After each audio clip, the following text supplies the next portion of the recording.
الحمد للہ وکفا وسلام علی عبادہ الذین اصطفا اما بعد فاعوذ باللہ من الشیطان الرجیم بسم اللہ الرحمن الرحیم رب اشرح لی صدری ویسر لی امری واحلل عقدۃ من لسانی یفقہوا قولی۔ السلام علیکم ورحمۃ اللہ وبرکاتہ۔ ناظرین، پروگرام فہم القرآن کے سلسلے میں آج ہم 7ویں پارے کا مطالعہ کریں گے۔ اللہ تعالیٰ کا شکر ہے جس نے ہمارے لیے یہ کتاب بھیجی۔ نبی صلی اللہ علیہ وسلم نے فرمایا، کوئی ایسی چیز نہیں جو زیادہ بہتر ہو، زیادہ افضل ہو، جس کے ذریعے تم اللہ تعالیٰ کی طرف رجوع کر سکو، سوائے اس کے جو اس کی طرف سے ہی نازل ہوئی، یعنی قرآن مجید۔ گویا اگر ہم اپنی زندگی کے کسی بھی معاملے میں بہتر طریقے کو معلوم کرنا چاہتے ہیں، صحیح ترین راہ پر چلنا چاہتے ہیں، تو اس کے لیے لازم ہے کہ ہم اس کتاب کی طرف لوٹیں، اس کی طرف رجوع کریں، اس سے معلوم کریں کہ ہمارا رب ہم سے کیا چاہتا ہے۔ تو آئیے دیکھتے ہیں اللہ تعالیٰ کیا فرماتے ہیں۔ فرمایا وَإِذَا سَمِعُوا مَا أُنزِلَ إِلَى الرَّسُولِ تَرَىٰ أَعْيُنَهُمْ تَفِيضُ مِنَ الدَّمْعِ مِمَّا عَرَفُوا مِنَ الْحَقِّ يَقُولُونَ ربنا آمنا فاکتبنا مع الشاہدین۔ شروع اللہ کے نام سے جو بے انتہا مہربان، نہایت رحم فرمانے والا ہے۔ جب وہ اس کلام کو سنتے ہیں جو رسول پر اترا ہے تو تم دیکھتے ہو کہ حق شناسی کے اثر سے ان کی آنکھیں آنسوں سے تر ہو جاتی ہیں۔ وہ بول اٹھتے ہیں کہ پروردگار، ہم ایمان لائے، ہمارا نام گواہی دینے والوں میں لکھ لے۔ یہ نصارہ کی صفات بیان ہو رہی ہیں بیسیکلی، کہ وہ تکبر نہیں کرتے، اسی لیے جب وہ حق کو پاتے ہیں تو قبول کر لیتے ہیں۔ یہ صرف ان کی نہیں، یعنی نجاشی کی طرف اشارہ اور ان کے درباریوں کی طرف، بلکہ کوئی بھی شخص جو حق کا متلاشی ہو اور اس معاملے میں سچا ہو اور تکبر سے خالی ہو، تو جب حق اس کے سامنے آتا ہے تو وہ فوراً اس کو قبول کر لیتا ہے، کیونکہ تکبر نام ہی اس چیز کا ہے کہ انسان حق کا انکار کر دے، جبکہ اس کا دل گواہی دے رہا ہو کہ صحیح بات کیا ہے کسی بھی معاملے میں۔ نبی صلی اللہ علیہ وسلم نے فرمایا، 3 لوگوں کی آنکھیں قیامت کے دن آگ کو نہیں دیکھیں گی، ان میں سے ایک وہ آنکھ ہے جو اللہ کے ڈر سے رو پڑی۔ اور یہاں پر جب ان کے سامنے حضرت جعفر نے قرآن پاک کی آیات تلاوت کر کے سنائی تو ان کی آنکھوں سے آنسو نکل آئے اور انہوں نے فوراً ہی اس کو پہچان لیا، بات ان کے دلوں تک پہنچ گئی اور کہنے لگے وَمَا لَنَا لَا نُؤْمِنُ بِاللَّهِ وَمَا جَاءَنَا مِنَ الْحَقِّ، آخر کیوں نہ ہم اللہ پر ایمان لائیں اور جو حق ہمارے پاس آیا ہے اسے کیوں نہ مان لیں، جبکہ ہم اس بات کی خواہش رکھتے ہیں کہ ہمارا رب ہمیں صالح لوگوں میں شامل کرے۔ یہ بھی ایک بہت ہی خوبصورت اور بہترین خواہش ہے کہ انسان اپنے آپ کو صالح یا نیک لوگوں میں شامل کرنا چاہے، ان کی کمپنی پسند کرے، کیونکہ انسان اپنی کمپنی سے پہچانا جاتا ہے، اپنے دوستوں سے پہچانا جاتا ہے، اس سے جانا جاتا ہے کہ وہ کن کے درمیان اٹھتا بیٹھتا ہے، کیونکہ انسان رشتہ داروں کے معاملے میں تو اس کے پاس کوئی چوائس نہیں ہوتی، لیکن دوستوں کے معاملے میں اس کی اپنی چوائس ہوتی ہے۔ انسان اسی کو دوست بناتا ہے، یہ اسی کی طرف لپکتا ہے جس سے اس کی قلبی یا ذہنی مماثلت ہوتی ہے، یا وہ ان کے درمیان کمفرٹیبل فیل کرتا ہے۔ تو یہاں پر یہ دیکھا جا رہا ہے کہ جو شخص حق کو چاہتا ہے، سچ سے محبت کرتا ہے، نیکی سے محبت کرتا ہے، وہ قدرتی طور پر نیک لوگوں میں شامل ہونا چاہتا ہے، دنیا میں بھی وہ ایسے لوگوں کی تلاش میں رہتا ہے اور آخرت میں بھی وہ انہی کے درمیان اٹھایا جائے گا۔ حضرت یوسف علیہ السلام، جن کو اللہ تعالیٰ نے دنیا کی تمام نعمتیں عطا کی، نبوت سے سرفراز کیا، سب کچھ پا کر ان کی تمنا کیا تھی؟ فاطر السماوات والارض انت ولی فی الدنیا والآخرہ توفنی مسلما والحقنی بالصالحین، کہ زمین و آسمان کے پیدا کرنے والے، دنیا و آخرت میں تو ہی میرا ولی ہے، تو ہی میرا مددگار ہے، تو ہی میرا دوست ہے۔ توفنی مسلمن، میری تمنا کیا ہے کہ تو مجھے اسلام کی حالت میں، اپنی اطاعت اور فرما برداری کی حالت میں فوت کر اور مجھے صالحین میں سے اٹھا اور مجھے صالحین کے ساتھ ملا، یعنی میرا تعلق ان کے ساتھ ہو۔ کسی شاعر نے کہا تھا کہ احب الصالحین ولست منہم، میں صالحین سے محبت رکھتا ہوں حالانکہ میں ان میں سے ہوں نہیں۔ کیوں رکھتا ہوں؟ لعل اللہ یرزقنی صلاحا، شاید اللہ تعالیٰ مجھے بھی ہدایت کی توفیق دے اور میرے اندر بھی بھلائی اور خیر پیدا کر دے، کیونکہ انسان اپنے ماحول سے، اپنے آس پاس کے لوگوں سے لازمی طور پر متاثر ہوتا ہے۔ تو یہاں ان کے بھی ایمان لانے کے بعد، حق کو قبول کرنے کے بعد جو دعا تھی، جو تمنا تھی، جو خواہش تھی، تمنا تھی، وہ کیا تھی؟ ان یدخلنا ربنا مع القوم الصالحین، کہ ہمارا رب ہمیں صالح لوگوں میں شامل کرے۔ ان کی اس دعا کی بدولت اللہ سبحانہ وتعالیٰ نے ان کے لیے کس بات کا اعلان فرمایا، کیا خوشخبری دی؟ فَأَثَابَهُمُ اللَّهُ بِمَا قَالُوا جَنَّاتٍ تَجْرِي مِن تَحْتِهَا الْأَنْهَارُ خالدین فیہا وذالک جزاء المحسنین۔ ان کے اس قول کی وجہ سے، اس بات کی وجہ سے، اب یہاں یاد رکھیے کہ وہ ایک بات ہے جس کی جزا جنت ہے۔ یہ کون سی بات ہے؟ یہ ایک سچی بات ہے جو ان کے دل کی صحیح طور پر نمائندگی کر رہی تھی، یعنی قول اور قلب میں یا ان کے دل اور زبان میں فرق نہیں تھا، وہ حقیقتاً یہی چاہتے تھے۔ تو اس قول کی بدولت اللہ نے ان کے لیے جنت لکھ دی۔ اور ایک حقیقت ہے کہ انسان بعض اوقات ایک اچھی بات کہتا ہے اور انسان کو خود بھی اندازہ نہیں ہوتا کہ وہ اللہ تعالیٰ کو کتنی پسند آ جاتی ہے۔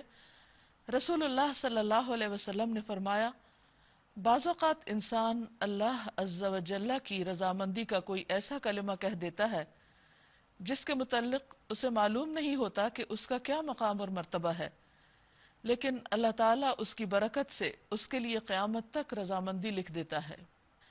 تو اس سے یہ بات بھی کھل کر سامنے آتی ہے کہ انسان کو اپنی گفتگو پر نظر رکھنی چاہیے اور اپنی زبان سے ہمیشہ اچھی اور مثبت باتیں نکالنی چاہیے، منفی گفتگو سے پرہیز کرنا چاہیے، کیونکہ گفتگو بہرحال انسان کے عمل کو دعوت دیتی ہے۔ تو ان کے قول کی وجہ سے اللہ نے ان کو جو بدلہ دیا وہ کیا تھا؟ ایسی جنتیں عطا کی جن کے نیچے نہریں بہتی ہیں اور وہ ان میں ہمیشہ رہیں گے۔ یہ جزا ہے نیک رویہ اختیار کرنے والوں کے لیے۔ اس کے برعکس وہ لوگ جنہوں نے انکار کیا، والذین کفروا وکذبوا بآیاتنا اولئک اصحاب الجحیم، رہے وہ لوگ جنہوں نے ہماری آیات کو ماننے سے انکار کیا۔ انکار بھی زبان سے چند بول ہوتے ہیں، چند لفظ ہوتے ہیں جو انسان نکالتا ہے، لیکن یہ بول اس کو دوسری طرف لے جاتے ہیں، اور انہیں جھٹلایا تو وہ جہنم کے مستحق ہیں۔ جیسے ایک اور حدیث میں آتا ہے کہ سچائی نیکی کی طرف لے جاتی اور نیکی جنت کی طرف، اور جھوٹ انسان کو برائی کی طرف لے جاتا ہے اور برائی جہنم کی طرف۔ یعنی کہ نقطہ آغاز کیا ہے؟ انسان کا بول، اور پھر جیسا بول ہوگا ویسا انجام۔ پھر فرمایا یا ایہا الذین آمنوا لا تحرموا طیبات ما احل اللہ لکم ولا تعتدوا، اے لوگو جو ایمان لائے ہو، جو پاک چیزیں اللہ نے تمہارے لیے حلال کی ہیں انہیں حرام نہ کر لو، یعنی خود حلال و حرام کی مختار نہ بن جاؤ، دین کو اپنے ہاتھ میں نہ لے لو۔ دین کے معاملے میں اللہ اور اس کے رسول صلی اللہ علیہ وسلم کے طریقے کو ہی قبول کرو۔ یعنی انسان بعض اوقات دین کے معاملے میں کچھ چیزوں کو قبول نہیں کرتا اور کچھ چیزوں کو اپنی مرضی سے تبدیل کرنا چاہتا ہے، اس کی انسان کو اجازت نہیں دی گئی۔ یعنی اپنی خواہشات کو دین میں داخل نہیں کیا جا سکتا۔ مومن ہونے کا تقاضا یہی ہے کہ انسان جس چیز پر زبان سے ایمان لایا ہے پھر عمل سے بھی اس کے مطابق اپنے آپ کو سچا ثابت کرے، یعنی عمل میں بھی وہی چیز آئے۔ تو جہاں انسان کو حرام کو حلال کرنے کی اجازت نہیں، وہاں حلال کو بھی حرام نہیں کر سکتا۔ بعض اوقات انسان یہ سمجھتا ہے کہ شاید اللہ تعالیٰ کی کچھ حلال کردہ چیزوں کو جب وہ اپنے لیے حرام کر لے گا، ان سے اپنے آپ کو محروم کر لے گا، یا جائز خواہشات یا جائز لذت سے اپنے آپ کو روک لے گا، تو ہو سکتا ہے کہ اللہ کے زیادہ قریب ہو جائے یا اللہ کی زیادہ محبت اس کو حاصل ہو جائے۔ تو یہ نظریہ غلط ہے۔ دین نام ہے، عبادت نام ہے اطاعت کا، کہ جہاں تک جانے کی اجازت دی گئی وہیں تک جاؤ، اور جہاں رکنے کو کہا وہاں رک جاؤ۔ یہی دراصل دین ہے۔ اس میں انسان اس کی حکمتیں ضرور جانے، لیکن اگر کسی چیز کی حکمت نہیں بھی سمجھ آتی تو بھی انسان کے لیے لازم ہے کہ جو اللہ تعالیٰ اسے چاہتا ہے اس کے مطابق عمل کرے۔ پھر فرمایا وَلَا تَعْتَدُوا، اور حد سے تجاوز نہ کرو، یعنی اللہ کی حدوں کو مت پھلانگو، اس سے آگے مت بڑھو، کیونکہ اسی کا نام پھر فسق ہوتا ہے، نافرمانی ہوتی ہے۔ ان اللہ لا يحب المعتدین، بے شک اللہ حد سے بڑھنے والوں کو، زیادتی کرنے والوں کو پسند نہیں کرتا۔ حد سے بڑھنا کسی بھی معاملے میں، خواہ دین کا معاملہ ہو یا دنیا کا معاملہ، دونوں میں ہی ناپسندیدہ ہے۔ خوبصورت راستہ اعتدال کا راستہ ہے۔ تو یہاں سے ایک بہت اہم بات پتہ چلتی ہے کہ ہمارے دین میں مادی چیزوں سے جسمانی دوری نہیں، ذہنی اور قلبی دوری پسندیدہ ہے، کہ انسان ان چیزوں کا لالچی نہ ہو، ان چیزوں کے پیچھے غلط کام نہ کرنے لگے، لیکن اگر حلال اور جائز اور معتدل طریقے سے اللہ کی نعمتوں کو استعمال کرتا ہے تو یہ بھی اس کی شکر گزاری میں شامل ہوتا ہے، اور یہ بھی عبادت کا حصہ ہے۔ وَكُلُوا، اور کھاؤ، وَكُلُوا مِمَّا رَزَقَكُمُ اللَّهُ حَلَالًا طَيِّبًا، اس میں سے جو تم کو اللہ نے رزق دیا ہے حلال پاکیزہ، وَاتَّقُوا اللَّهَ الَّذِي أَنْتُمْ بِهِ مُؤْمِنُونَ، اور اس خدا کی نافرمانی سے بچتے رہو، تقوی اختیار کرو جس پر تم ایمان لائے ہو، یعنی اصل چیز ہے اللہ کا ڈر، احتیاط کی زندگی، تقوی کی زندگی، جو ہر معاملے میں، کھانے پینے کے معاملے میں بھی، شادی بیاہ کے معاملے میں بھی، اور باقی تمام زندگی میں بھی۔ اسی طرح گفتگو کے معاملے میں، تو جہاں گفتگو کی بات ہے وہاں اب قسمیں کھانے کے بارے میں کچھ ہدایات دی گئی ہیں۔ لا يؤاخذكم الله باللغو في ايمانكم ولكن يؤاخذكم بما عقدتم الايمان، تم لوگ جو مہمل قسمیں کھا لیتے ہو، یعنی لغو قسمیں، ان پر اللہ گرفت نہیں کرتا، یعنی بے معنی قسم کی جو ہوتی، اگرچہ وہ بھی پسندیدہ نہیں، مگر جو قسمیں تم جان بوجھ کر کھاتے ہو ان پر وہ ضرور تم سے مواخذہ کرے گا۔ ایسی قسم توڑنے کا کفارہ یہ ہے، یعنی قسم کھا کے اللہ کا نام لے کے اگر کسی سے کوئی وعدہ کیا اور پھر اس کو توڑ دیا تو یہ معمولی بات نہیں، یہ کبیرہ گناہ ہے، اور اس سے توبہ کا طریقہ کیا ہے کہ انسان اس کا کفارہ دے، یعنی کچھ صدقہ دے۔ وہ کفارہ کیا ہے کہ 10 مسکینوں کو وہ اوسط درجے کا کھانا کھلاؤ جو تم اپنے بال بچوں کو کھلاتے ہو، یا انہیں کپڑے پہناؤ، یا ایک غلام آزاد کرو، اور جو اس کی استطاعت نہ رکھتا ہو وہ 3 دن کے روزے رکھے، کنزیکٹیو، یعنی اکٹھے ایک ہی بار، مسلسل 3 دن۔ یہ تمہاری قسموں کا کفارہ ہے جبکہ تم قسم کھا کر توڑ ڈالو، اپنی قسموں کی حفاظت کیا کرو، اس طرح اللہ اپنے احکام تمہارے لیے واضح کرتا ہے، شاید کہ تم شکر ادا کرو۔ اس میں شکر گزاری کی کیا بات ہے؟ شکر گزاری اس لیے کہ اللہ تعالیٰ نے یہ بھی بتا دیا کہ کیا غلط ہے، اور پھر اس غلطی سے نکلنے کا طریقہ بھی بتا دیا، یہ اس کی کتنی بڑی مہربانی۔ اگر وہ ہمیں نہ بتاتا کہ توبہ کا طریقہ کیا تو ہمارے لیے کتنی مشکل ہو جاتی، اور گناہ کا جو بوجھ ہے ہمارے قلب اور ضمیر پر بڑھتا رہتا اور وہ ہمیں بیمار کر دیتا، کیونکہ جب ہم اس بوجھ کو اتارتے نہیں تو وہ بہت سی اور بیماریوں کا سبب بن جاتا ہے۔ ایک اور چیز جو یہاں بہت اہم ہے، وَاحْفَظُوا أَيْمَانَكُمْ، اپنی قسموں کی حفاظت کرو۔ زبان کی حفاظت بھی ضروری ہے، قسموں کی حفاظت، حلال حرام کی تمیز میں بھی حفاظت۔ نبی صلی اللہ علیہ وسلم نے ایک موقع پر فرمایا تھا کہ احفظ اللہ یحفظک، تم اللہ کے احکامات کی، اللہ کی باتوں کی، اللہ کی حدوں کی حفاظت کرو، اللہ تمہاری حفاظت کرے گا۔ یعنی جو شخص یہ چاہتا ہے کہ وہ اللہ کی پروٹیکشن میں رہے، اس کو پھر اللہ کی حدود کی حفاظت کرنی چاہیے۔ زندگی میں ہم اکثر فکر مند ہوتے ہیں، پریشان ہوتے ہیں، خوف زدہ ہوتے ہیں، تو ان بہت سی پریشانیوں سے نکلنے کا طریقہ کیا ہے، حل کیا ہے کہ انسان اللہ تعالیٰ کی حدود کی حفاظت کرے۔ اور یہ حفاظت کب ہوگی؟ جب انسان کے اندر تقویٰ ہوگا، احتیاط کرے گا، اللہ کا ڈر ہوگا کہ کہیں میں وہ کام نہ کر بیٹھوں جو اس کو ناپسند ہو۔ پھر فرمایا یا ایہا الذین آمنوا، اے لوگو جو ایمان لائے ہو، انما الخمر والمیسر والانصاب والازلام رجس من عمل الشیطان فاجتنبوہ لعلکم تفلحون۔ اے لوگو جو ایمان لائے ہو، یہ شراب اور جوا اور یہ آستانے اور پانسے، یہ سب گندے شیطانی کام ہیں، ان سے پرہیز کرو، امید ہے کہ تمہیں فلاح نصیب ہوگی۔ یعنی اگر تم کامیاب ہونا چاہتے ہو تو یہ 4 شیطانی کام جن کو حرام قرار دیا گیا ہے ان سے مکمل طور پر اجتناب کرو۔ ان میں پہلی چیز شراب ہے۔ عام طور پر لوگ اعتراض کرتے ہیں کہ کہاں حرام کا لفظ لکھا ہوا ہے، لیکن میری سمجھ میں کبھی نہیں آتا کہ جس چیز کو گناہ کہا گیا ہو، جیسے سورۃ البقرہ 2:19 میں فرمایا، اور جس چیز کو شیطانی کام کہا گیا ہو، وہ چیز جائز کہاں سے ہو سکتی، اس کے لیے رخصت کہاں سے ملتی؟ یعنی ایک ہے اللہ کا راستہ اور ایک ہے شیطان کا راستہ۔ ان چیزوں کی دعوت شیطان دیتا ہے۔ شیطان انسان کے لیے ان کاموں کو اٹریکٹیو بنا کے انسان کے لیے پیش کرتا ہے۔ تو اور دوسری طرف یہ کہ حدیث میں واضح طور پر حرام کا لفظ آیا ہے۔ نبی صلی اللہ علیہ وسلم نے فرمایا اللہ تعالیٰ نے شراب کو حرام کر دیا ہے، تو جس شخص کو یہ آیت پہنچ جائے اور اس کے پاس شراب میں سے کچھ موجود ہو تو نہ پیے نہ اس کو فروخت کرے۔ خود قرآن مجید میں اللہ تعالیٰ فرماتے ہیں ما آتاکم الرسول فخذوہ وما نہاکم عنہ فانتہوا، جو رسول تمہیں دیتے ہیں اس کو لے لو اور جس سے وہ روکتے ہیں اس سے رک جاؤ۔ تو جب آپ نے اس کو حرام کر دیا تو پھر ہمارے لیے کہاں سے حلال رہ گئی، جیسا کہ ایک حدیث میں آتا ہے۔ پھر دوسری طرف جوا، شراب جو ہے یہ اصل میں انسان کے لیے غفلت کا سبب بنتی، انسان کے ہوش و حواس کی دشمن۔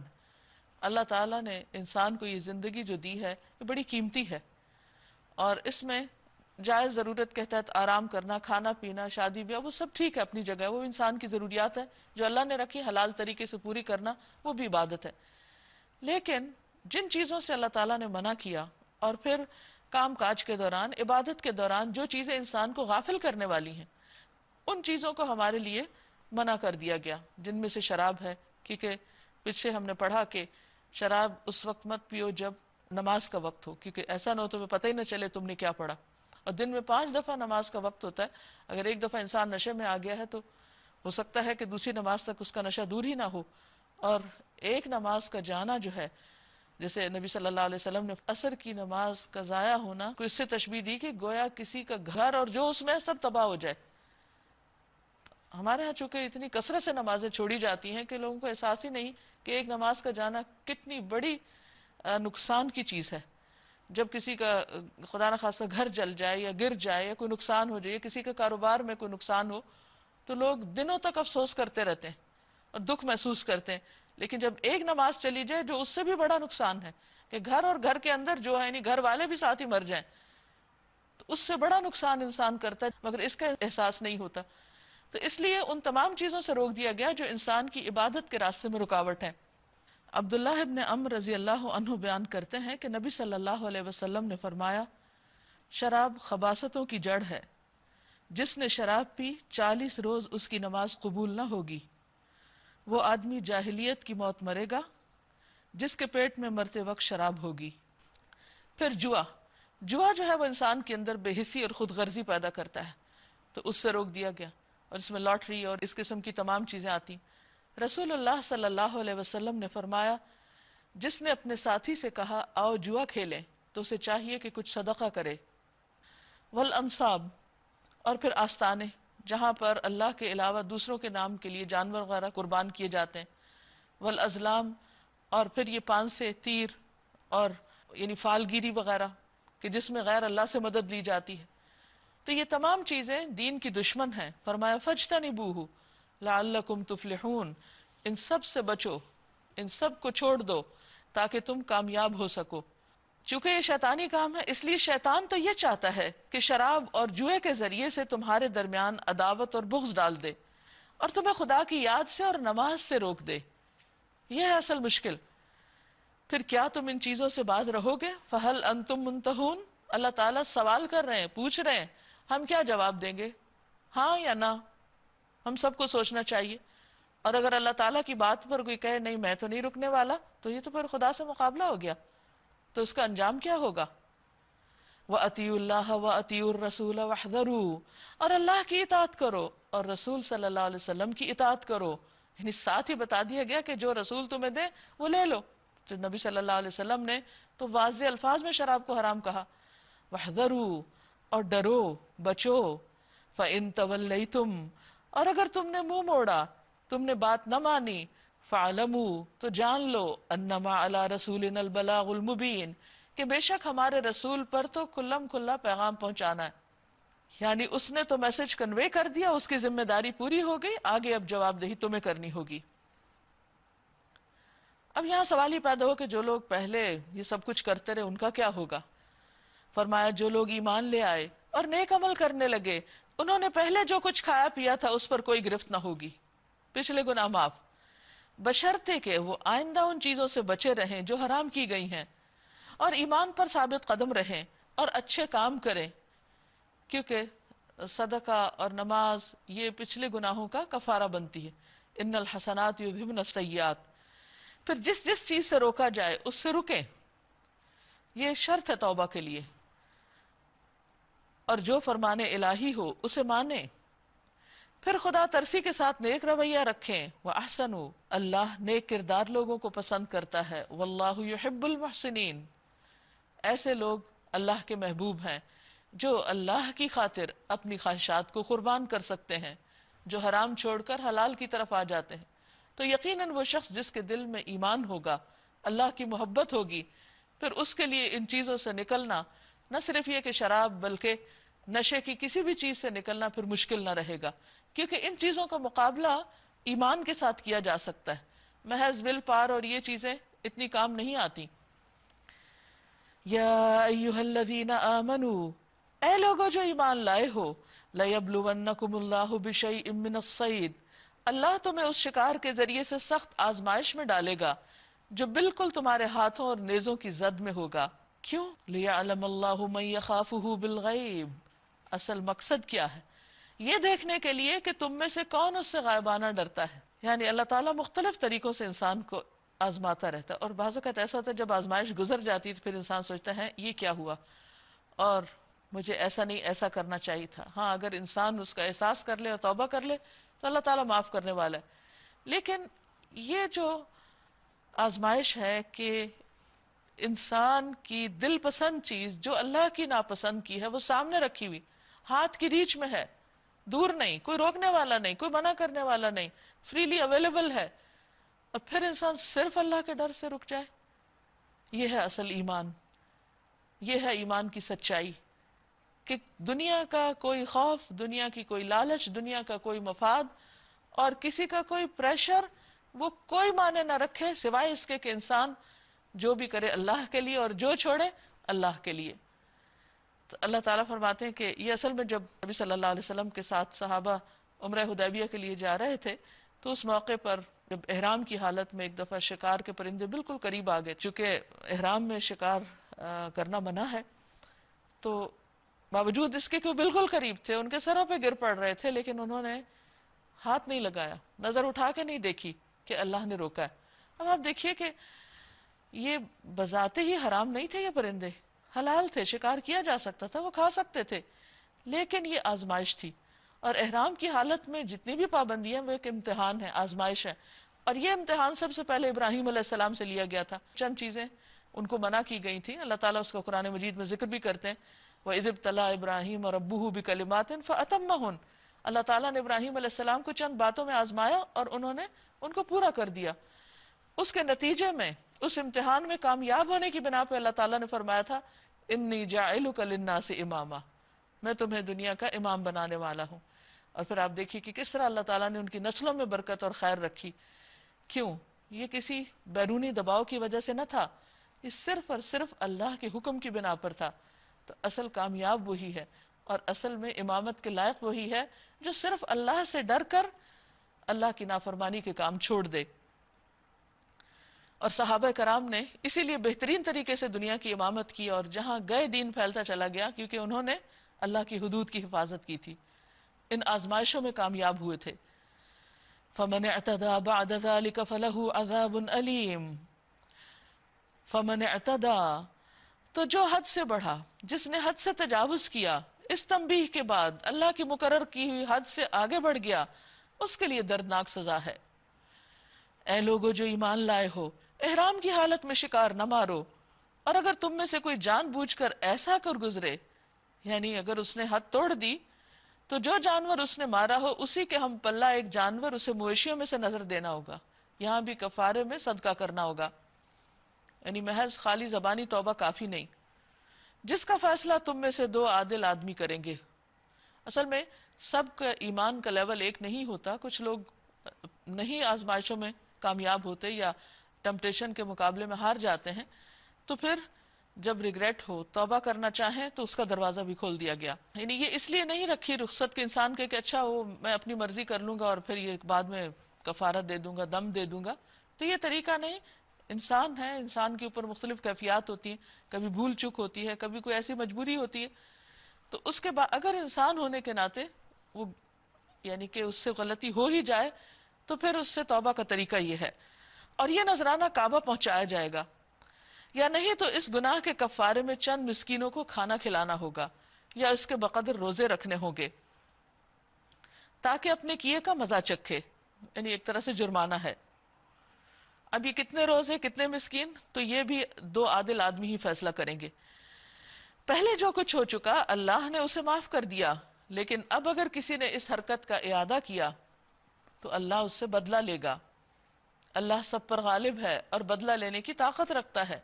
تو آخرت میں تو جو ہوگا سو ہوگا. دنیا میں بھی بعض اوقات ایسی چیزوں کا وبال انسان دیکھ لیتا ہے کسی نہ کسی شکل میں. تمہارے لیے سمندر کا شکار اور اس کا کھانا حلال کر دیا گیا. جہاں تم ٹھہرو وہاں بھی اسے کھا سکتے ہو اور قافلے کے لیے زیادہ راہ بھی بنا سکتے ہو. البتہ خشکی کا شکار جب تم احرام کی حالت میں ہو تو تم پر حرام کیا گیا ہے. پس بچو اس خدا کی نافرمانی سے جس کی پیشی میں تم سب کو گھیر کر حاضر کیا جائے گا. اللہ نے مکان محترم کعبہ کو لوگوں کے لیے قیام کا ذریعہ بنایا، اور ماہ حرام اور قربانی کے جانوروں اور قلادوں کو بھی، تاکہ تمہیں معلوم ہو جائے کہ اللہ آسمانوں اور زمین کے سب حالات سے باخبر ہے اور اسے ہر چیز کا علم ہے. خبردار ہو جاؤ، اللہ سزا دینے میں بھی سخت ہے اور اس کے ساتھ ساتھ بہت درگزر کرنے والا اور رحم فرمانے والا بھی ہے. ما علی الرسول الا البلاغ، رسول پر تو صرف پیغام پہنچا دینے کی ذمہ داری ہے. آگے تمہارے کھلے اور چھپے سب حالات کا جاننے والا اللہ ہے. اے پیغمبر ان سے کہہ دیجئے کہ پاک اور ناپاک بہرحال یکساں نہیں ہیں. قل لا يستوي الخبيث والطيب ولو اعجبك كثرة الخبيث، خواہ ناپاک کی بہتات تمہیں کتنا ہی فریفتہ کرنے والی ہو.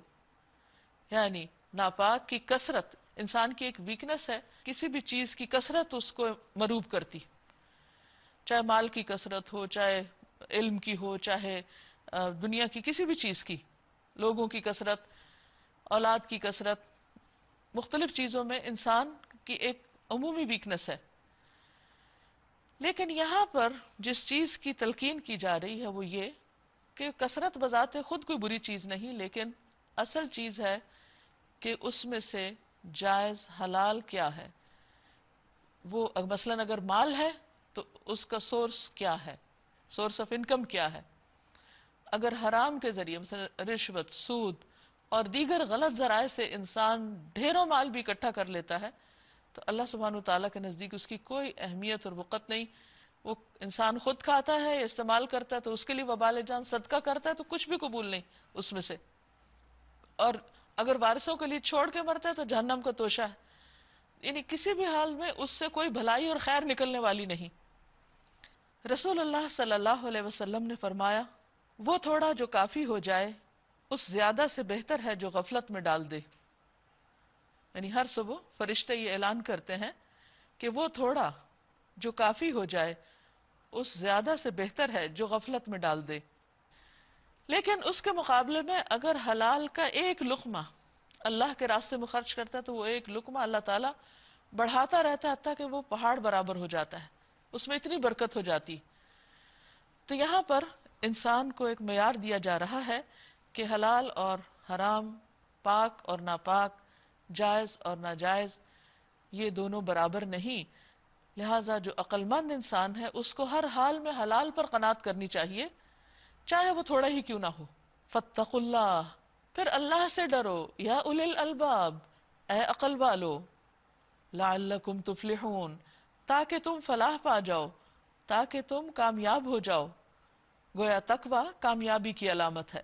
یا ایہا الذین آمنوا، اے لوگو جو ایمان لائے ہو، لا تسألوا عن اشیاء ان تبد لکم تسؤکم، اے لوگو جو ایمان لائے ہو ان چیزوں کے بارے میں مت پوچھو اگر تمہیں ظاہر کر دی جائیں تو تم کو بہت بری لگے۔ نبی صلی اللہ علیہ وسلم نے فرمایا کہ مسلمانوں کے حق میں سب سے بڑا مجرم وہ ہے کہ جس کے سوال کی وجہ سے کوئی حلال چیز ان پر حرام ہو جائے۔ اسی طرح آپ صلی اللہ علیہ وسلم سے بعض مجلسوں میں لوگ بہت عجیب و غریب قسم کے سوال کرتے اور غیر ضروری چیزیں پوچھا کرتے۔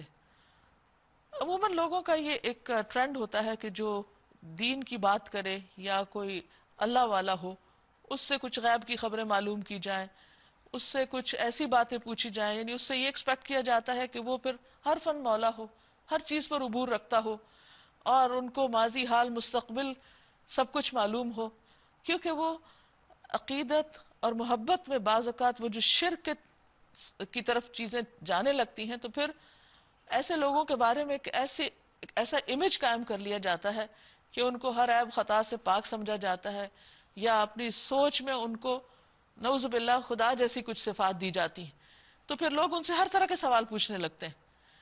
یہ چیز بہت ہی خطرناک ہوتی ہے اور بہت بڑا فتنہ ہوتی ہے۔ اس میں کوئی بھی انسان کتنا بھی علم رکھے، اس کے اوپر ایک اور علم والا ہوتا ہے۔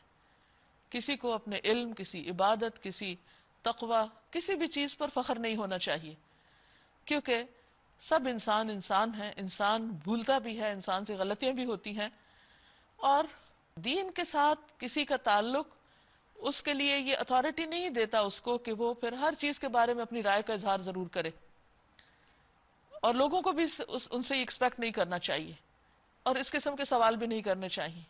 تو بہرحال نبی صلی اللہ علیہ وسلم سے بھی لوگ بعض اوقات ایسے سوال کرتے تھے کہ جو پسندیدہ نہیں تھے، تو اللہ تعالیٰ نے ایک تو بہت زیادہ سوال کرنے سے روکا، اور پھر فرمایا کہ اگر تمہیں جواب دے بھی دیا جائے، مثلا ایک شخص نے پوچھا میرا حقیقی باپ کون ہے، اگر اس کو بتا دیا جاتا تو اس کے لیے کتنی بڑی مشکل ہو جاتی۔ اگر اس کا حقیقی باپ کوئی اور تھا جس کے بارے میں اسے خود بھی معلوم نہ ہو سکتا ہے اس کے دل میں کچھ شک ہو اور اس شک کو دور کرنا چاہتا ہو، لیکن اسے بھری مجلس میں سوال کر دیا، تو ایسی چیزوں سے پرہیز کرنا چاہیے۔ ایک شخص آیا اور کہنے لگا کہ کیا حج فرض ہے؟ آپ نے فرمایا ہاں۔ کیا پوچھا کیا ہر سال فرض ہے؟ تو اس طرح اور بھی کئی ایک مثالیں ملتی ہیں سیرت سے۔ تو ان چیزوں کو ناپسند کیا گیا۔ انسان کے لیے علم حاصل کرنے کا ذریعہ خاموشی کے ساتھ، توجہ کے ساتھ سننا ہے، اور بہترین سوال بھی علم کا ایک حصہ ہے، لیکن سوال کرتے ہوئے انسان کو ہمیشہ یہ سوچنا چاہیے کہ اس کا جو جواب ہوگا اس پر میں عمل کتنا کروں گا اور وہ میرے لیے کس حد تک فائدہ مند ہوگا۔ بعض اوقات لوگ اپنی ضرورت کا سوال نہیں کرتے، کسی اور کو سنانے کے لیے سوال کر دیتے، تو یہ بھی ایک ناپسندیدہ طریقہ ہے۔ بعض اوقات لوگ ایک سے بات پوچھتے، پھر دوسرے سے جا کے پوچھتے، پھر تیسرے سے پوچھتے ہیں، اور وہ سوال کرنے کا ایک مشغلہ شروع کر دیتے ہیں، تو یہ چیز بھی ناپسندیدہ اور وقت ضائع کرتی۔ بہرحال ایک متقی مومن اپنے ہر معاملے میں محتاط رہتا اور حد سے نہیں بڑھتا، یعنی سوال کرنا منع نہیں ہے، لیکن بلا ضرورت سوال ناپسندیدہ ہے۔ فرمایا وَإِن تَسْأَلُوا عَنْهَا حِينَ يُنَزَّلُ الْقُرْآنُ تُبْدَ لَكُمْ، اگر تم انہیں ایسے وقت پوچھو گے جبکہ قرآن نازل ہو رہا ہو تو وہ تم پر کھول دی جائیں گی، یعنی بہت سی چیزیں صبر کے ساتھ ویسے ہی معلوم ہو جائیں گی۔ اب تک جو کچھ تم نے کیا اسے اللہ نے معاف کر دیا، وہ درگزر کرنے والا بردبار ہے۔ تم سے پہلے ایک گروہ نے اسی قسم کے سوالات کیے تھے، پھر وہ لوگ انہی باتوں کی وجہ سے کفر میں مبتلا ہو گئے، یعنی پہلے انہوں نے خود ہی بہت سی منہ شگافیاں کی، بہت بال کی کھال اتاری، اور پھر ان سب چیزوں پر عمل نہ کر سکے، نتیجتاً وہ اصل راہ سے ہٹ گئے۔ صحابہ کرام کی طرز عمل اور ان کی سیرت کی ایک بہت بڑی خوبی یہ ہے کہ انہوں نے نبی صلی اللہ علیہ وسلم سے جو سنا اس پر فوراً عمل کیا۔ بنی اسرائیل نے کیا کیا؟ اللہ نے گائے ذبح کرنے کا حکم دیا اور انہوں نے حجتیں شروع کر دی، طرح طرح کے سوال کر کے اپنے لیے گائے کی تلاش کو اور مشکل بنا دیا۔ تو جب انسان دین میں بلا وجہ سوال پہ سوال کرتا چلا جاتا ہے تو عمل کا راستہ اور زیادہ دشوار ہو جاتا ہے، اس لیے بھی اس سے منع کیا گیا، کیونکہ پھر اگر انسان وہ سب کچھ جان کے عمل نہیں کرتا تو اس کے لیے وہ علم وبال بن جاتا ہے۔ اللہ نے نہ کوئی بحیرہ مقرر کیا ہے. یہاں پر اب دور جاہلیت کے لوگوں کی کچھ خرابیوں کا ذکر کیا جا رہا ہے کہ کس طرح انہوں نے مختلف جانوروں کو غیر اللہ کے نام پر یا ان کی نظر مانی یا ان کو ذبح کیا اور اس طرح وہ شرک میں مبتلا ہوئے. حالانکہ دین ابراہیمی میں ایسی کوئی چیز نہیں تھی، یہ ان کی سب خود ساختہ بدعات تھیں. اللہ نے نہ کوئی بحیرہ مقرر کیا. کہتے ہیں کہ وہ اونٹنی ہوتی بحیرہ جو 5 دفعہ بچے دے چکی ہے اور آخری بار اس کا نر بچہ ہو اور پھر اس کے کان چیر کر بتوں کے نام پہ اس کو آزاد کر دیا جائے. اور اسی طرح باقی بھی، نہ صائبہ اور نہ وسیلہ اور نہ حام. یہ کافر اللہ پر جھوٹی تہمت لگاتے ہیں، یہ سارے کام دین کے نام پر کرتے ہیں جبکہ ان کا دین سے کوئی تعلق نہیں، اور ان میں سے اکثر بے عقل ہیں. اور جب ان سے کہا جاتا ہے کہ آؤ اس چیز کی طرف جو اللہ نے نازل کی اور آؤ پیغمبر کی طرف، تو وہ جواب دیتے ہیں کہ بس ہمارے لیے تو وہی طریقہ کافی ہے جس پر ہم نے اپنے باپ دادا کو پایا ہے. کیا یہ باپ دادا ہی کی تقلید کیے جائیں گے خواہ وہ کچھ نہ جانتے ہوں اور صحیح راستے کی انہیں خبر ہی نہ ہو؟ ہمارے ہاں بھی بہت دفعہ ایسا ہوتا ہے کہ دین کے نام پر وہ کام شروع کر دیے جاتے ہیں جو دین کا حصہ نہیں ہوتے اور ان کی کوئی دلیل اور سند نہیں ہوتی. اور جب لوگوں کو دلیل لانے کو کہا جاتا ہے تو کہتے ہیں ہمارے یہاں ایسے ہی ہوتا ہے. تو کوئی بھی کام ہمارے یہاں ہونے کی وجہ سے دین کا حصہ نہیں بن سکتا، اس کی اصل اور سند قرآن و سنت میں دیکھنا ہوگی. ورنہ ایسی چیزیں، ہر نئی ایجاد کی ہوئی چیز بدعت کہلاتی ہے، اور بدعت جو ہے وہ گمراہی کے رستے کی طرف لے جاتی ہے اور جس کا انجام بہت ہی ہولناک ہے. پھر فرمایا یا ایھا الذین آمنوا علیکم انفسکم، اے لوگو جو ایمان لائے ہو اپنی فکر کرو، کسی دوسرے کی گمراہی سے تمہارا کچھ نہیں بگڑتا اگر تم خود راہ راست پر ہو. اس کا یہ مطلب نہیں کہ انسان امر بالمعروف اور نہی عن المنکر چھوڑ دے. اس کے بارے میں حضرت ابوبکر رضی اللہ تعالیٰ عنہ نے اپنے خطبے میں بہت اچھی طرح اس کی وضاحت کی تھی. قیس کہتے ہیں ایک مرتبہ ابوبکر رضی اللہ عنہ خطبہ دینے کے لیے کھڑے ہوئے تو اللہ تعالیٰ کی حمد و ثنا کے بعد فرمایا، لوگو تم اس آیت کی تلاوت کرتے ہو یا ایھا الذین آمنوا علیکم انفسکم آخر تک، اور ہم نے رسول اللہ صلی اللہ علیہ وسلم کو یہ فرماتے ہوئے سنا ہے کہ جب لوگ گناہ کا کام ہوتے دیکھیں اور اسے بدلنے کی کوشش نہ کریں تو عنقریب ان سب کو اللہ کا عذاب گھیر لے گا. اللہ کی طرف تم سب کو پلٹ کر جانا ہے، پھر وہ تمہیں بتا دے گا کہ تم کیا کرتے رہے ہو. اے لوگو جو ایمان لائے ہو، جب تم میں سے کسی کی موت کا وقت آ جائے اور وہ وصیت کر رہا ہو تو اس کے لیے شہادت کا نصاب یہ ہے کہ تم میں سے 2 صاحب عدل آدمی گواہ بنائے جائیں، یا اگر تم سفر کی حالت میں ہو اور وہاں موت کی مصیبت پیش آ جائے تو دوسروں میں سے 2 گواہ لے لیے جائیں. پھر اگر کوئی شک پڑ جائے تو نماز کے بعد دونوں گواہوں کو مسجد میں روک لیا جائے اور وہ خدا کی قسم کھا کر کہیں کہ ہم کسی ذاتی فائدے کے عوض شہادت بیچنے والے نہیں، اور خواہ ہمارا کوئی رشتہ دار ہی کیوں نہ ہو ہم اس کی رعایت کرنے والے نہیں، اور نہ خدا واسطے کی گواہی کو ہم چھپانے والے ہیں. اگر ہم نے ایسا کیا تو گناہ گاروں میں شمار ہوں گے. لیکن اگر پتہ چل جائے کہ ان دونوں نے اپنے آپ کو گناہ میں مبتلا کیا ہے تو پھر ان کی جگہ 2 اور شخص جو ان کی بنسبت شہادت دینے کے لیے اہل تر ہوں ان لوگوں میں سے کھڑے ہوں جن کی حق تلفی ہوئی ہو، اور وہ خدا کی قسم کھا کر کہیں کہ ہماری شہادت ان کی شہادت سے زیادہ برحق ہے اور ہم نے اپنی گواہی میں کوئی زیادتی نہیں کی. اگر ہم ایسا کریں تو ظالموں میں سے ہوں گے. اس طریقے سے توقع کی جا سکتی ہے کہ لوگ ٹھیک ٹھیک شہادت دیں گے، یا کم از کم اس بات ہی کا خوف کریں گے کہ ان کی قسموں کے بعد دوسری قسموں سے کہیں ان کی تردید نہ ہو جائے. اللہ سے ڈرو اور سنو، اللہ نافرمانی کرنے والوں کو اپنی رہنمائی سے محروم کر دیتا ہے.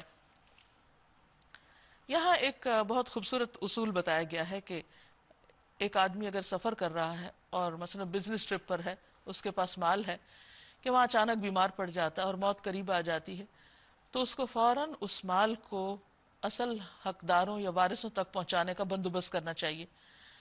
اور اس کا طریقہ یہ ہے کہ 2 لوگوں کو جو مسلمان ہوں ان کو بلائے اور ان کے حوالے وہ سب کچھ کر دے، یعنی اپنا مال متاع یا جو بھی ڈاکیومنٹس ہیں ہر چیز.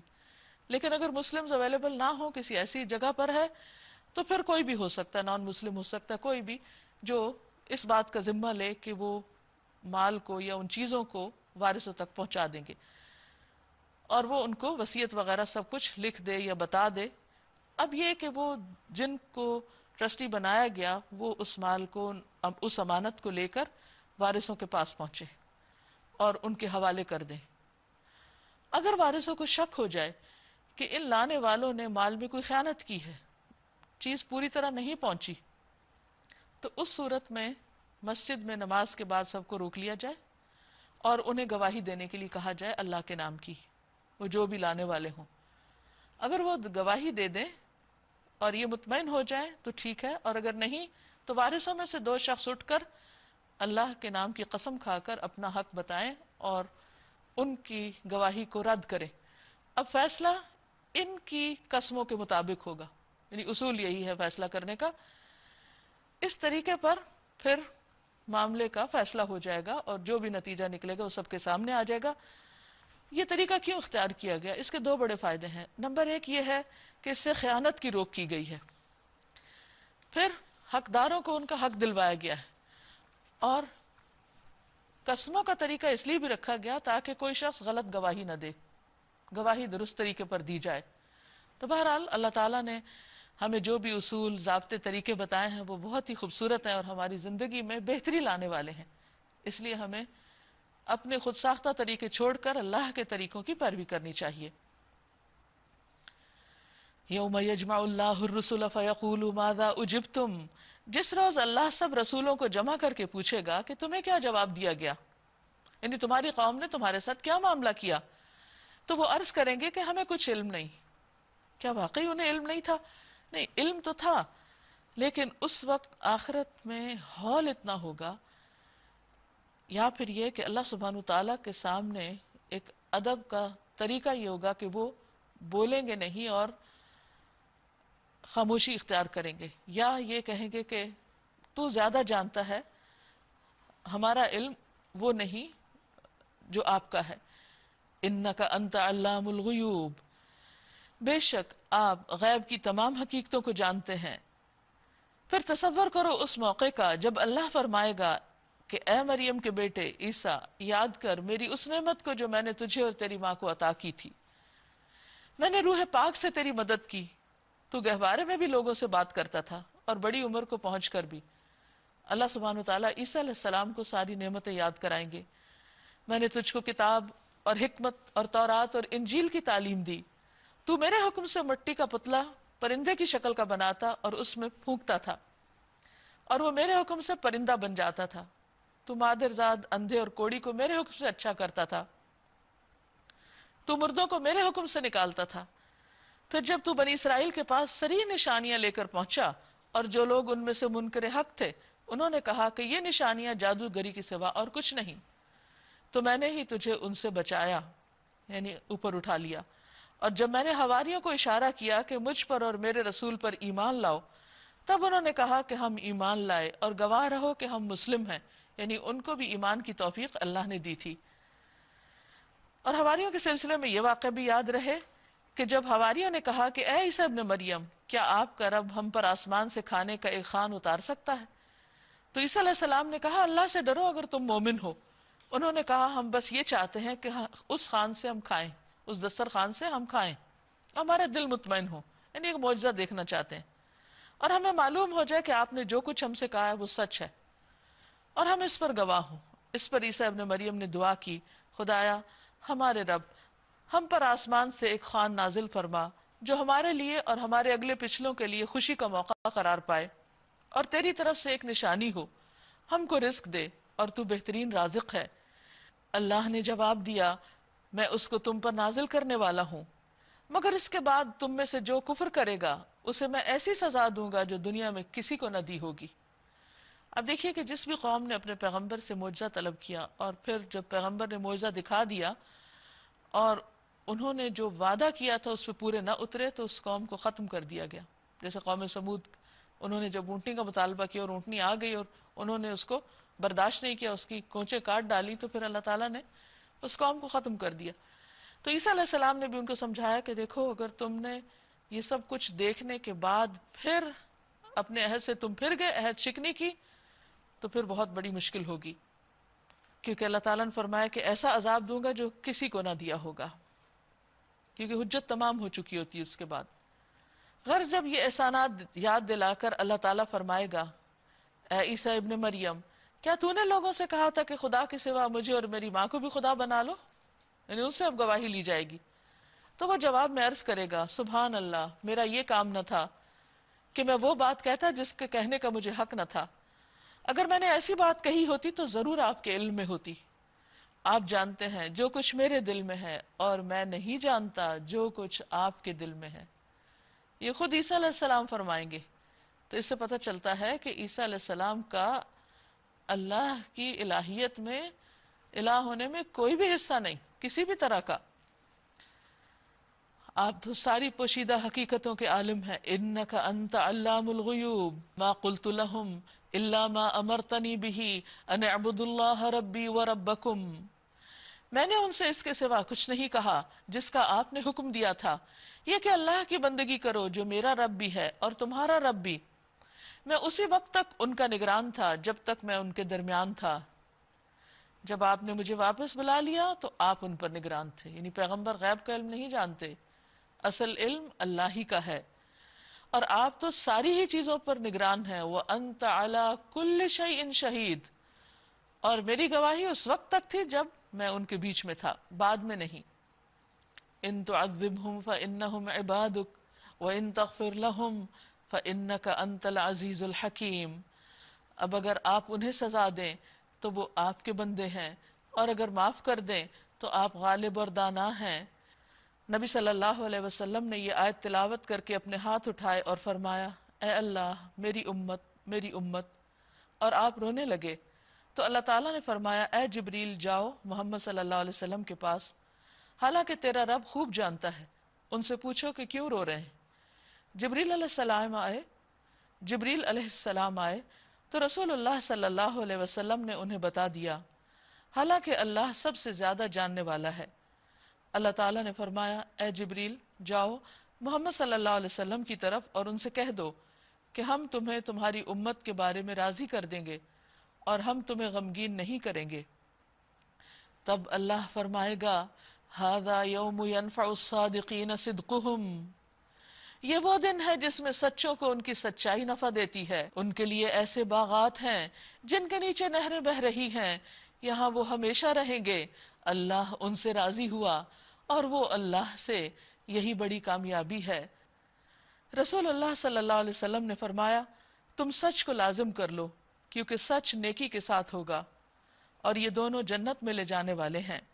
تو اس سے یہ پتہ چلتا ہے کہ سچ ہر حال میں انسان کو فائدہ دیتا ہے، اگرچہ وہ کڑوا ہوتا ہے، مشکل ہوتا ہے، لیکن دنیا اور آخرت میں کامیابی کا ذریعہ بھی سچ ہی ہے۔ نبی صلی اللہ علیہ وسلم نے فرمایا تم مجھے 6 چیزوں کی ضمانت دے دو، میں تمہیں جنت کی ضمانت دیتا ہوں، جن میں سے ایک یہ ہے کہ جب بات کرو تو سچ بولو۔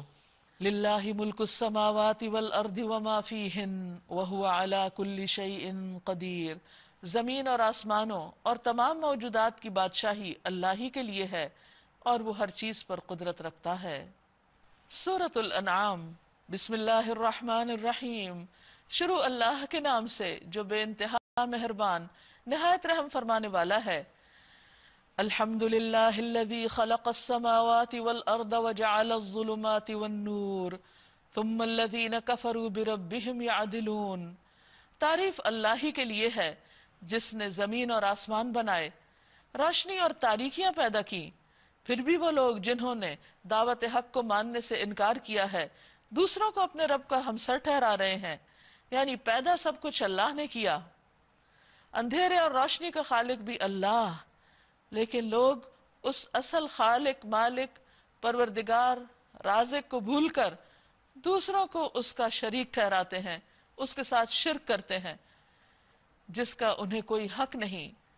هو الذی خلقکم من طین، وہ اللہ وہ ذات ہے جس نے تم کو مٹی سے پیدا کیا، پھر تمہارے لیے زندگی کی ایک مدت مقرر کر دی، اور ایک دوسری مدت اور بھی ہے جو اس کے ہاں طے شدہ ہے، یعنی تمہاری زندگی بس صرف یہی زندگی نہیں، ایک اور بھی ہے۔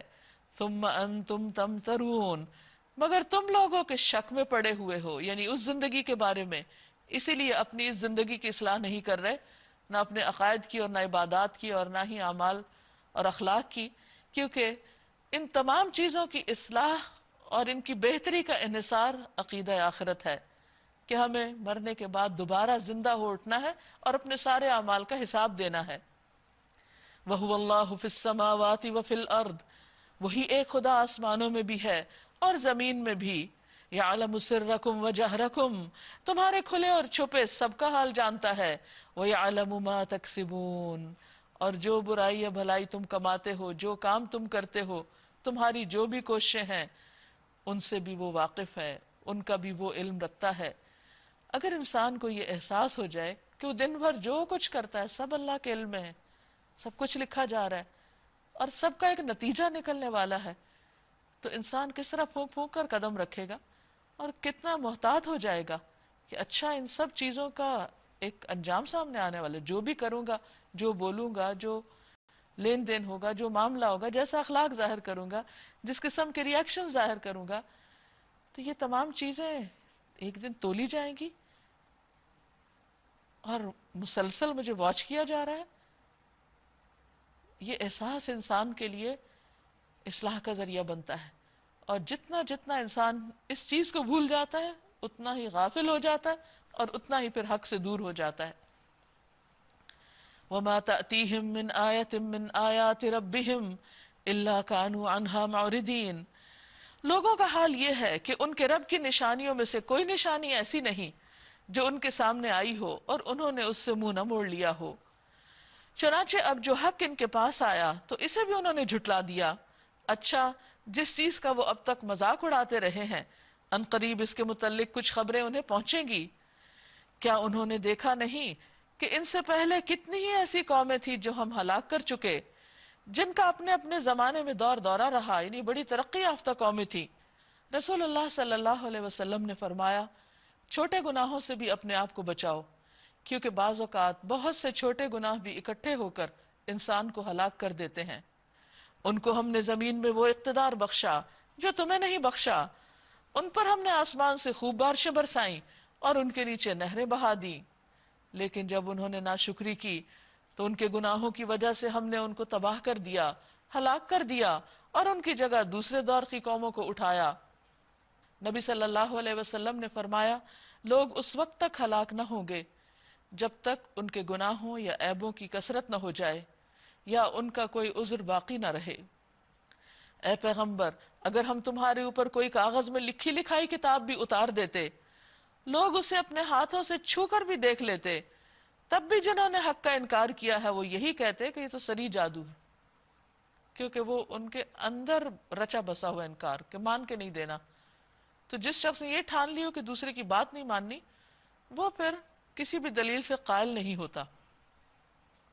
اسی لیے پھر ایسے لوگوں کو ہدایت بھی نہیں ملتی.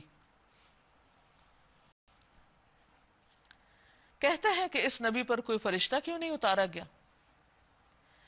یعنی ایک کے بعد ایک اعتراض کہ اگر یہ اللہ کا پیغمبر ہے تو آسمان سے ایک فرشتہ ساتھ آنا چاہیے تھا، اس کا محافظ، اس کا مددگار. اگر کہیں ہم نے فرشتہ اتار دیا ہوتا تو اب تک کبھی کا فیصلہ ہو چکا ہوتا. یعنی فرشتے ایک خاص کام کے لیے آتے ہیں، پھر انہیں کوئی مہلت نہ دی جاتی. اور اگر ہم فرشتے کو اتارتے تب بھی اسے انسانی شکل ہی میں اتارتے، اور اس طرح انہیں اسی شبہ میں مبتلا کر دیتے جس میں اب یہ مبتلا ہیں. یعنی پیغمبر کو پیغمبر نہیں مانتے تو فرشتہ انسان کی شکل میں آتا تو اس کو فرشتہ نہ مانتے. یہاں نبی صلی اللہ علیہ وسلم کو تسلی دی جا رہی ہے، اے محمد صلی اللہ علیہ وسلم، آپ سے پہلے بھی بہت سے رسولوں کا مذاق اڑایا جا چکا ہے. یعنی یہ کوئی نئی بات نہیں، جس نے بھی حق کی دعوت دی اس کے ساتھ یہ صورتحال پیش آئی. مگر ان مذاق اڑانے والوں پر آخر کار وہی حقیقت مسلط ہو کر رہی جس کا وہ مذاق اڑاتے تھے. یعنی اگر عذاب کا مذاق اڑاتے تھے تو عذاب آ کر رہا. ان سے کہیے ذرا زمین میں چل پھر کر دیکھو جھٹلانے والوں کا کیا انجام ہوا. ان سے پوچھو آسمانوں اور زمین میں جو کچھ ہے وہ کس کا ہے؟ کون ہے مالک؟ کون ہے خالق؟ قل اللہ، کہہ دیجئے سب کچھ اللہ کا ہے. اور یہ بات اہل عرب مانتے بھی تھے کہ اللہ ہی خالق اور رازق ہے، سوائے چند ایک کے جو اللہ کے وجود کا انکار کرتے تھے. وہ بہت تھوڑے تھے، لیکن میجورٹی اللہ کی خالق اور مالک ہونے کی قائل تھی. جس چیز کا وہ انکار کرتے تھے وہ ایک الہ ہونے کا. نبی صلی اللہ علیہ وسلم جس چیز کی اصلاح کے لیے آئے تھے وہ یہی تھی کہ لوگوں کو شرک سے نکالیں اور اللہ ہی کو بس الہ ماننے کی دعوت دیں. اور یہی چیز ان کے لیے بھاری تھی، کیونکہ ابراہیم علیہ السلام کے جانے کے بعد آہستہ آہستہ ان کے دین کے اندر ایک بگاڑ آ چکا تھا، اور عمرو ابن لحی نے ان کے اندر شرک ایجاد کر دیا تھا. جب وہ سیریا وغیرہ کی طرف گیا اور وہاں اس نے دیکھا کہ لوگ مورتیوں کو پوجتے ہیں، تو اس نے بھی لا کر خانہ کعبہ میں کچھ رکھ دی، اور پھر انہوں نے ان کو خدا تک پہنچنے کا ایک وسیلہ اور ایک ذریعہ سمجھ کر شرک کا دروازہ کھول دیا. کہو سب کچھ اللہ ہی کا ہے، اس نے رحم و کرم کا شیوا اپنے اوپر لازم کر لیا، اسی لیے وہ فوراً نہیں پکڑتا، حالانکہ تم غلط کر رہے ہو مگر تمہیں مہلت دے رہا ہے. قیامت کے روز وہ سب کو ضرور جمع کرے گا، تم سب کو ضرور جمع کرے گا. یہ بالکل ایک غیر مشتبہ حقیقت ہے جس میں کوئی شک کی بات نہیں، مگر جن لوگوں نے اپنے آپ کو خود تباہی کے خطرے میں مبتلا کر لیا ہے وہ اسے نہیں مانتے. وَلَهُ مَا سَكَنَ فِي اللَّيْلِ وَالنَّهَارِ وَهُوَ السَّمِيعُ الْعَلِيمُ. رات کے اندھیرے اور دن کے اجالے میں جو کچھ ٹھہرا ہوا ہے سب اللہ کا ہے، اور وہ سب کچھ سنتا اور جانتا ہے. یعنی اگر ہر چیز کا مالک وہ ہے تو پھر عبادت بھی اسی کی ہونی چاہیے. کہو اللہ کو چھوڑ کر کیا میں کسی اور کو اپنا سرپرست بنا لوں؟ جبکہ ہر چیز اس کے اختیار میں ہے تو میں کسی اور سے مدد مانگوں؟ اس خدا کو چھوڑ کر جو زمین و آسمان کا خالق ہے اور جو روزی دیتا ہے روزی لیتا نہیں ہے. کہو مجھے تو یہی حکم دیا گیا ہے کہ سب سے پہلے میں اس کے آگے خود سر تسلیم خم کر دوں. یعنی اگر کوئی اور شرک کرتا ہے تو کرے، لیکن وَلَا تَكُونَنَّ مِنَ الْمُشْرِكِينَ، تم بہرحال مشرکوں میں شامل نہ ہونا. یعنی اگر سارا معاشرہ خرابی کی طرف جا رہا ہے تو آپ میجورٹی کو نہیں دیکھیں گے، کیونکہ پیچھے بات ہو چکی کہ خبیث اور طیب ایک جیسے نہیں ہوتے، خواہ خبیث کی کثرت تمہیں اچھی ہی کیوں نہ لگے. کہو اگر میں اپنے رب کی نافرمانی کروں تو ڈرتا ہوں کہ ایک بڑے خوفناک دن مجھے سزا بھگتنی پڑے گی. یہ کس سے کہلوایا جا رہا ہے؟ اللہ کے رسول صلی اللہ علیہ وسلم سے، کہ مجھے بھی اجازت نہیں کہ میں اللہ کی مرضی یا اس کے حکم کے خلاف کوئی کام کروں. اس دن جو سزا سے بچ گیا اس پر اللہ نے بڑا ہی رحم کیا. وَذَلِكَ الْفَوْزُ الْمُبِينُ، اور یہی نمایاں کامیابی ہے. اگر اللہ تمہیں کسی قسم کا نقصان پہنچائے تو اس کے سوا کوئی نہیں جو تمہیں اس نقصان سے بچا سکے. ایک شخص نے نبی صلی اللہ علیہ وسلم سے پوچھا آپ کن چیزوں کی دعوت دیتے ہیں؟ آپ نے فرمایا میں اس اللہ عز و جل کی طرف دعوت دیتا ہوں جو اکیلا ہے. یہ بتاؤ کہ وہ کون سی ہستی ہے کہ جب تم پر کوئی مصیبت آتی ہے اور تم اسے پکارتے ہو تو وہ تمہاری مصیبت دور کر دیتی ہے. وہ کون ہے کہ جب تم قحط سالی میں مبتلا ہوتے ہو اور اس سے دعا کرتے ہو تو وہ پیداوار ظاہر کر دیتا ہے. وہ کون ہے کہ جب تم کسی بیابان اور جنگل میں راستہ بھول جاؤ اور اس سے دعا کرو تو وہ تمہیں واپس پہنچا دیتا ہے. یہ سن کر وہ شخص مسلمان ہو گیا. یعنی کسی اور کے پاس نقصان سے بچانے کا کوئی اختیار ہی نہیں، اس لیے انسان کو ہمیشہ ڈر خوف کے موقع پر اللہ ہی کی پناہ طلب کرنی چاہیے. اور اگر وہ تمہیں کسی بھلائی سے بہرہ مند کر دے، کوئی بھلائی تمہیں عطا کر دے، تو وہ ہر چیز پر قادر ہے، کیونکہ اسے کسی سے لے کر نہیں تمہیں دینی، وہ خود خزانوں کا مالک ہے. وہ اپنے بندوں پر کامل اختیار رکھتا ہے. وَهُوَ الْقَاهِرُ فَوْقَ عِبَادِهِ وَهُوَ الْحَكِيمُ الْخَبِيرُ، اور وہ دانا اور باخبر ہے. ان سے پوچھو کس کی گواہی سب سے بڑھ کر ہے؟ کہو میرے اور تمہارے درمیان اللہ گواہ ہے. یعنی اگر لوگ نہیں مانتے تو نہ مانے، اللہ نے جو کچھ فرمایا پیغمبر اس کو سب کو سنا رہا ہے. وَأُوحِيَ إِلَيَّ هَذَا الْقُرْآنُ لِأُنذِرَكُمْ بِهِ وَمَنْ بَلَغَ، اور یہ قرآن میری طرف بذریعہ وحی بھیجا گیا ہے تاکہ تمہیں اور جس کو یہ پہنچے سب کو متنبع کر دوں. یعنی یہ قرآن آیا اس لیے ہے تاکہ اس کے ذریعے لوگوں کو خبردار کر دیا جائے، انہیں جو چیزیں نقصان دینے والی ہیں ان کے بارے میں بتا دیا جائے، جو اعمال غلط ہیں اور جو انسان کی ہلاکت کا موجب ہیں ان سے بھی خبردار کر دیا جائے. اور جس تک یہ پہنچے اس پر بھی پھر کیا لازم ہوتا ہے کہ وہ بھی آگے دوسروں تک پہنچا دے. کیا واقعی تم لوگ یہ شہادت دے سکتے ہو کہ اللہ کے ساتھ دوسرے خدا بھی ہیں؟ کہو میں